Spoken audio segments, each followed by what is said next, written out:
ایک مرتبہ حضرت معروف کرخی رحمت اللہ تعالی علیہ اپنے ساتھیوں کے ساتھ سیر کو جا رہے تھے،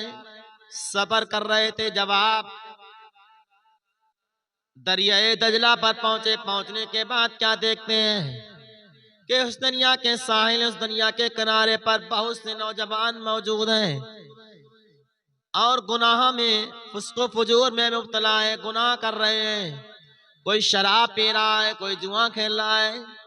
طرح طرح کے عذاب میں، گناہوں میں مبتلا ہے۔ معروف کرخی کے ساتھ اور بھی بہت سارے لوگ موجود تھے۔ سارے لوگوں نے کہا کہ سرکار، یہ لوگ اس دریا کے کنارے گناہ کر رہے ہیں، آپ رب تبارک و تعالیٰ کی بارگاہ کے مقبول ولی ہیں، آپ اللہ رب العزت کی بارگاہ میں دعا فرما دیں کہ رب تبارک و تعالیٰ انہیں تباہ و برباد کر دے، ہلاک کر دے۔ انہیں شرم نہیں آ رہی ہے اس دریا کے کنارے گناہ کرتے ہوئے، جہاں سے لوگ گزرتے ہیں، جہاں سے لوگوں کا گزر ہوتا ہے، لوگوں کے سامنے کھلم کھلا گناہ کر رہے ہیں۔ تو جب لوگوں نے کہا کہ آپ ان کے لیے بد دعا فرمائیں، تو سید سرکار معروف کرخی رحمت اللہ تعالی علیہ نے اپنے ہاتھوں کو بارگاہ رب تبارک و تعالی میں اٹھا دیا۔ اٹھانے کے بعد دعا کی، اے میرے اللہ، اے میرے مولا، اے میرے رب، تو بڑا رحیم ہے، تو بڑا کریم ہے۔ میں ان لوگوں کے اصرار پر تجھ سے دعا کرتا ہوں کہ اے میرے مالک و مولا، جس طرح سے تو نے ان لوگوں کو اس دنیا میں عیش و عشرت عطا فرمائی ہے، جس طرح سے تو نے انہیں عیش و عشرت والی زندگی اس دنیا میں عطا کی ہے، تو کل اس میدان محشر میں بھی انہیں عیش و عشرت عطا فرمانا، انہیں عیش و عشرت والی زندگی عطا کرنا۔ جب ان لوگوں نے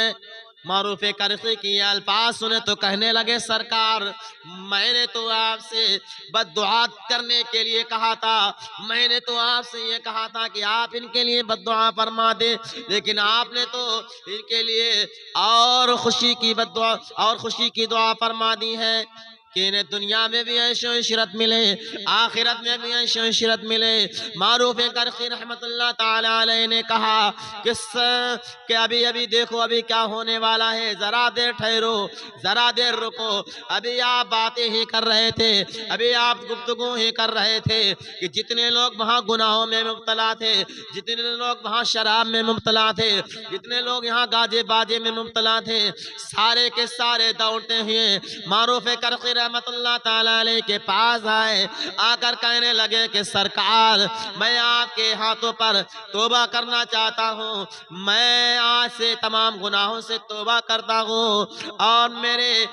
سفارش رب تبارک و تعالیٰ سے کرا دیجئے،